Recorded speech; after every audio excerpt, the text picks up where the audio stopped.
When you look into your baby's eyes, you see a life you've promised to protect. You see a son, a daughter, a tiny human who, you assume, looks back and sees their mother or their father. We spend our days waiting for that spark of recognition, that first moment they truly know who we are.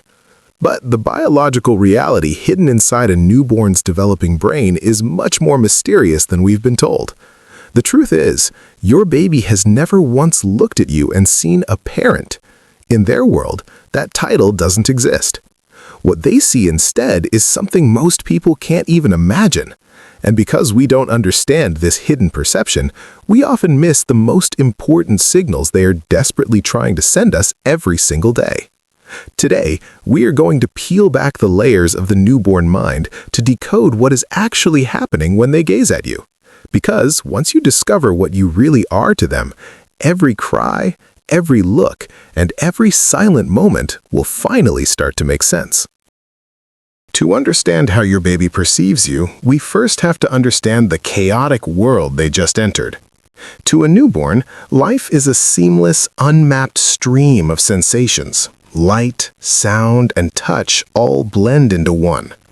But there is a fundamental cognitive tool that their brain simply hasn't developed yet, the concept of self. In our world, we know exactly where our body ends and the rest of the world begins. But in their world, those boundaries are invisible. For the first few months, a baby doesn't realize they are a separate person. They don't have a me, which means they cannot have a you. Think back to the 9 months they spent in the womb. They were physically tethered to your heartbeat, your breath, and your blood. Birth changed their physical location, but it didn't instantly rewire their neurological map. Their brain still operates as if that invisible umbilical cord is intact. When you hold them, they don't feel like they are being embraced by another human being. Instead, they feel like they are finally whole again. To their nervous system, you aren't a person with a life and a name. You are a vital, functioning extension of their own body. You are the warmth that regulates their skin. You are the rhythm that stabilizes their pulse. You are, quite literally, an external organ that they rely on to survive the overwhelming experience of being alive. This is the stage of biological fusion, and it's why, to them, your presence isn't just a comfort, it is a requirement for their own body to feel complete. Even if your baby could understand the concept of a parent, they physically wouldn't be able to recognize your face. For the first few months, their vision is a permanent blurry haze. Anything further than 12 inches away is just a cluster of moving shadows and light. When you lean in to smile at them, they aren't seeing the details of your eyes or the expression on your lips. They are seeing a soft, unformed shape that hasn't yet been assigned a name. But where their eyes fail, their other senses create a high-definition map of your existence.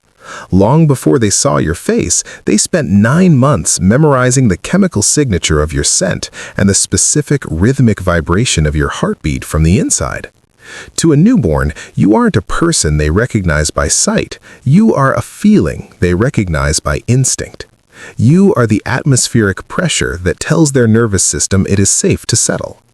This is why your baby can be inconsolable in someone else's arms, only to fall silent the moment they are passed to you. It's not about recognition of a face, it's about the alignment of a frequency.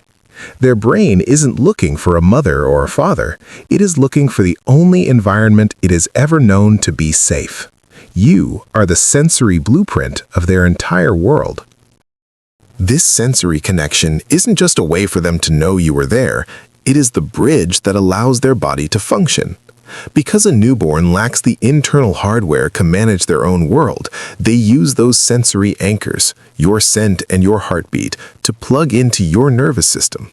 To them, you aren't just a familiar presence, you are the external battery that powers their own internal stability. Scientists call this co-regulation, but for your baby, it is a literal physical merge. Since they cannot yet stabilize their own temperature, heart rate, or stress levels, their brain uses yours as an external cooling system. When they are pressed against you, their heart rate begins to mirror yours, not because they are simply happy, but because their brain is borrowing your calm to stop its own high alert signals from spiraling out of control. This is why the moment of separation feels so violent to them. When that sensory link is broken, their external engine is gone, and their system enters a state of neurological panic. You are acting as their secondary brain, providing the biological baseline they need to survive the overwhelming intensity of the outside world until they are finally strong enough to regulate themselves. This biological fusion is exactly why the word parent doesn't exist in their mind yet. Because you are functioning as their secondary brain and their external heart, there is no boundary for them to cross to meet you as another person. You aren't someone they know, you are the very reality they inhabit. In their world, there is no me and there is no you. There is only the shared state of being that you provide. We spend so much time waiting for the social confirmation of our roles, waiting for the day they finally say mama or dada and recognize us as their parents. But that moment of recognition is actually a sign of a massive cognitive shift. It means they have finally realized they are a separate person, alone in their own skin. For now, the greatest compliment they can give you isn't a title, but the absolute, silent trust that you are the provision itself. So don't be in a rush for them to see you as a parent with a name and a social title. In these early months, you are something far more sacred. You are the air that fills their lungs, the rhythm that settles their heart, and the ground that keeps them steady in an overwhelming world. You are not a person they love, you are the very existence they inhabit.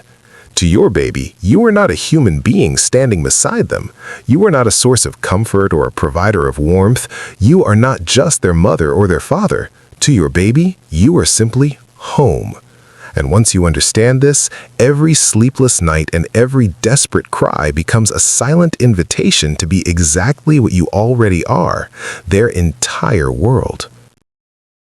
Subscribe to the channel to truly understand how a baby thinks and learn how to make them happy. See you in the next video.